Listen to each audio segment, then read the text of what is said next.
राजपूत में कोई दूसरा जो है ना सुपरस्टार भोजपुरी इंडस्ट्री में आए। सोशल मीडिया पर सुनने को मिल रहा है कि पवन सिंह पगला गए हैं।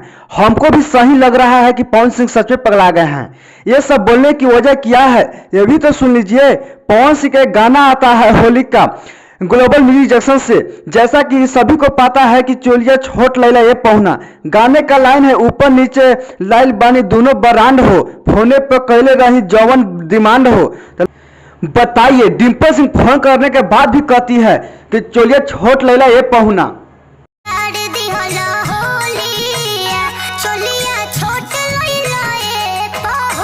और इस गाने के जो अगला लाइन है तो उसमें पवन सिंह कहते हैं आवा पहना दी हुक लगा दी देखी केहू दोसर ना। तो उसके बाद डिम्पल सिंह कहते हैं अशोक के बिगाड़ देला होलिया।